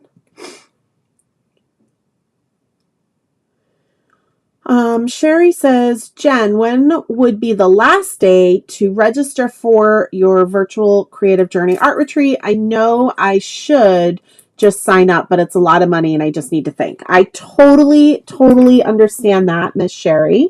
Thank you for considering it. The last day to sign up is the last day that there's a kit available. There's very limited kits available. And especially because we're making kits for all of the cards. I actually have sent all of that kitting information to the people that help kit those things already. So there's just a set amount. And once they're sold out, it's sold out. So there's not really a day. It's when it sells out. Hopefully that makes sense. All right, so I am just putting some best ever craft tape down because I need to clean my grip mat, and this is a teeny little sentiment banner, and I don't want it to go anywhere. And now we're going to go ahead and pick a sentiment from this Holiday Times Sentiments. And last time I did Happy Holidays, which was really cute. But this time, I think I'm going to do Joy to the World, if it'll fit. I like to, when I do my Get Crackin' on Christmas, right, I make it ahead of time and then I do it live. I often like to switch up my sentiments so I have kind of a different variety of cards to choose from. Oh, that's not the right one.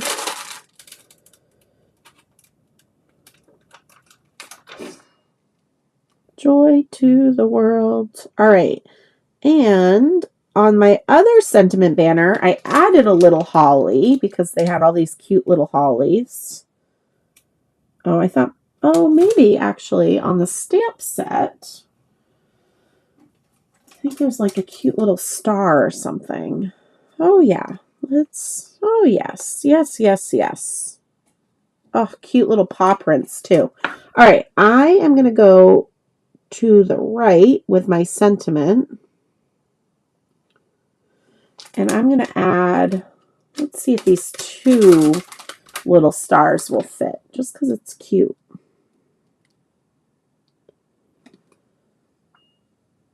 Yeah, I think they will. Let's call it good. All right. So the way I like to white emboss to get a really nice crisp white embossing, the first thing, right, we made sure our cardstock is nice and dry.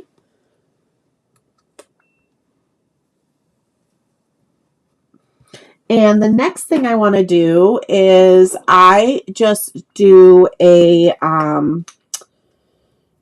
powder tool just to dust my cardstock to get any of my oils. You guys saw I was really pressing on there and it gets any of that static electricity off. Then what I do is I use an ink pad that's missing. Oh, here it is. I like to use a white pigment ink. If you're white embossing, I like to use a white pigment ink. And then I am going to use white embossing powder. My favorite is the Brutus Monroe Alabaster White. I'm going to get that ready. And I store it in my storage container, my glitter storage containers. Oh, we're starting to see some of the mess on the sides there. And so then what I like to do is I'm going to ink up my stamp, which I just re-inked my Yeti ink pad, so it's super juicy. And I'm going to go ahead and just gently touch this to the paper. I don't want to press hard because I don't want to smush that adorable little font, right? But I am going to stamp it a couple times because I want to build up that white pigment ink. The first time you stamp it, it kind of starts to soak into the paper. And then when you stamp it a couple times, it's building up that ink so that it can hold the paper, hold the powder, sorry. And I'm barely touching this. I'm very, very gently going down, okay? And so now we're going to go ahead and get this sentiment banner into the powder. It's pigment ink, so you don't have to work like crazily fast, but you want to get it on there pretty quickly.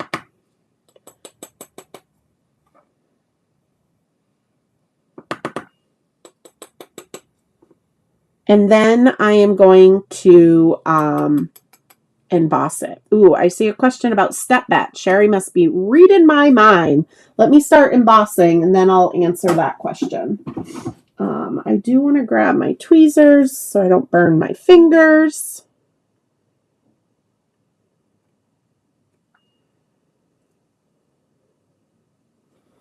And now I am grabbing an embossing gun. I am going to turn it on for a second so that it warms up before I bring it to the paper. And then I'll bring it to the paper and it'll help melt the powder faster. So I will answer step bet right after I emboss this. I think you guys can hear me really well. I think that the mic cancels out the embossing gun, but I'm not 100% sure.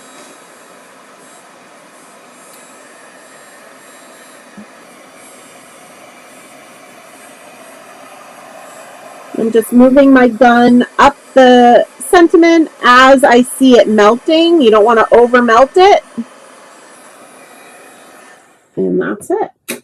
It's so cute. I love a good white emboss. I think it looks so cute. And I love that the ink blending is going to match the card perfectly. I almost die cut it out of a cardstock, a colored cardstock, but I was like, no, I wanted it to look really like, you know, like it went with it.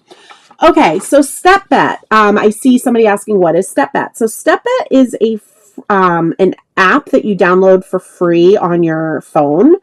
And it tells you, it challenges you, it looks at your activity, whether you have an Apple Watch or a Fitbit. It looks at what activity you've been doing, and it challenges you to step a little bit more, to move a little bit more.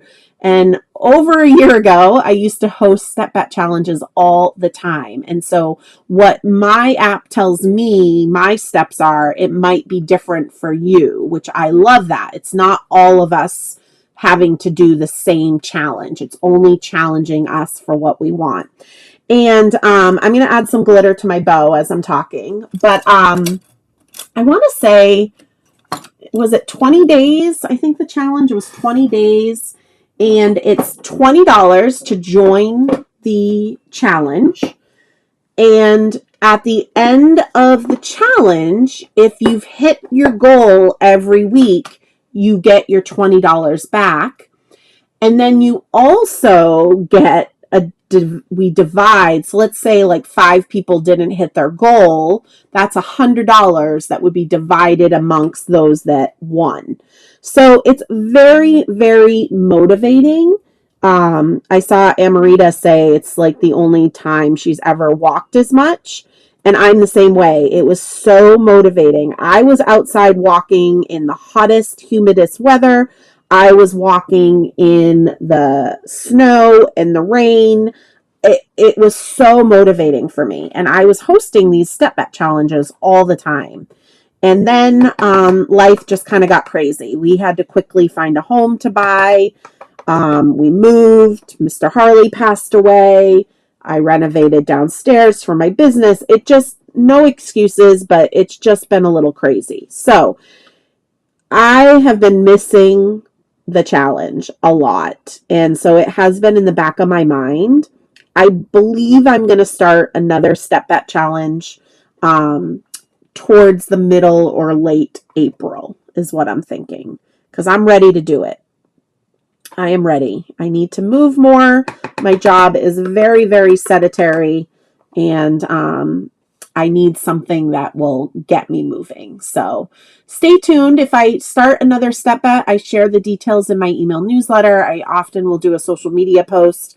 But yeah, you can, I don't know why everybody's saying that you can hear me. You guys must be further back in the video. I'm not quite sure. But, oh, meaning you could hear me during the heat tool. Got it. Got it. Good, good, good.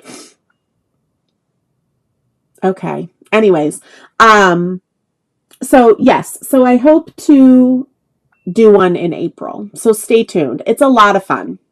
And again, I don't like to lose. It's competitive. It makes you, it helps motivate me to get out there. On my original card, I had colored the collar with paint, but I didn't this time. So I'm going to add some Prisma glitter. I am using my Quickie glue pen. I'm using the back of the cap like a scoop to just bring up a little bit of glitter. And then I'm tapping it off into my glitter storage container and tapping the edge with my pen to drop off any of that static cling. I share glittering in almost every class and video that I share with you guys because I love to glitter all of the things.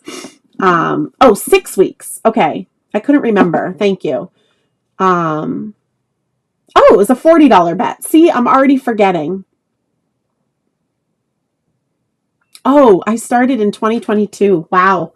Yeah, I loved it. I really did. So I hope to host it again, and hopefully some of you guys will join me again. It's obviously more motivating the more of us that are in there. And through the app, we can kind of chat with each other and share words of encouragement, which is fun. I just realized before I put my sentiment down, I did cut this with my outside-in stitched rectangle from Lawn Fawn, but I also was going to try to fix my centering issues. You know what I think I'm going to do? I'm not going to use the die on this one. I am just going to trim with my trimmer. Because remember at the very beginning when I didn't center things very well? Let's see. Yeah, I feel like I could possibly do it with the die, but I don't want to muck it up. So I am still trimming it to be the magic 4 by 5 1/4, which is what the die would have done, but I just think it would have been harder for me to slice more off of one side. That's more than my brain can handle right now. Let's see. Terry says, question, how do you keep the glue pen from drying out? So my tip for that, Terry, is I keep it in a cup on my table. It's right here with all my most used things, and it's tipped down. But my other suggestion that seems to have helped people is you've got to use it. You've got to use it And I say once a month, you've got to glitter something. I got to get a card base. But if you don't use it, glue is flowing out of the tip. And then, oops, that's the wrong one. And then it's not flowing out of the tip for a long time. And so what happens is the glue settles in the tip and dries. So in the summer, I don't teach my online classes as much. And in my Facebook group, people have gotten into the habit of reminding everybody to glitter something once a month. That really makes a difference. It keeps the glue flowing. Okay, so hopefully that helps. Let's see. We might be near the end of this foam tape. Let's see if we can pop this up. So we are wrapping up the live today. Again, thank you guys so much for joining me. A little bit of tech gremlins. Oh my gosh, I can't wait for the day that I don't have to talk about tech gremlins. Wasn't too bad, but not as seamless as I would like it. But I'm getting there, you guys. I really appreciate your patience. These stamps from Ink Blot Shop are adorable. If you have not checked out their website, definitely check them out. Tiffany, like I said, is the sweetest. She is the owner of the company. I always post my Get Crackin' on Christmas cards on the third Thursday of the month. So you can always look for my post then. And that is when I will share when I am going live. When I go live is totally random. It's just whatever fits into my schedule. And let's see. Oh boy, yeah. Sherry says, you and I are both on a roll today, Jen. I was going to run my card through with the outside in stitch rectangle die, but she already glittered with rock candy and mica flakes. I can't wait to see your card. Let it dry, and then you could still die cut it for sure. Charlotte says she's had her quickie glue pen for 10 years, and it keeps on gluing. That is amazing. I go through about 4 to 6 of these a year because I do glitter so frequently and so much. I don't think there's any more questions. I do just want to quickly remind you guys that I have upcoming classes. So online, I will have my berry smoothie class. That will be April 12th. Super, super cute cards. I love the color scheme. I will be at Firefly Farm in Minnesota very soon, the first weekend of April. I'm teaching 2 exclusive Lawn Fawn classes, Beautiful Blooms and Crafty Chicks. And Crafty Chicks is using some of the new April release, which will not have been released yet, but we get to use it first, which is super exciting. And then I have my online virtual art retreat. That is June 7th and 8th. There are still spots available, which is rare. This isn't often that there are spots available this far from registration. But these are all the companies that have sponsored and donated products for the event. Amazing, amazing companies. We are going to make a wide variety of cards. We're going to make 15 handmade cards. Kits are provided, so there isn't any homework really. Once in a while I'll have you pre-emboss something or whatever, but there really isn't homework. And it is a blast. You get a box of product in the mail and you can spend all day Saturday and Sunday with me. And yeah, I think that's it. Look at me go, flipping the screens. Yay. Hello, Julie. Thanks for joining in. Wow. 2 hours today. I apologize. I usually try to keep Get Crackin' on Christmas to an hour. But again, I really wanted to show you guys how I cut those masks because I think it's important to see. instead of me just explaining it, right? That's what this is all about. This is what this teaching is all about, is seeing the visual, so that hopefully it makes sense. But anyways, thank you guys so much. I look forward to seeing you in another live. And I look forward to my busy season quieting down a little bit, and I'll get some pre-recorded videos up here on YouTube as well. Hopefully you're already subscribed to my channel. If you aren't, make sure you click subscribe, and I will see you guys all soon. Have a great day. Bye.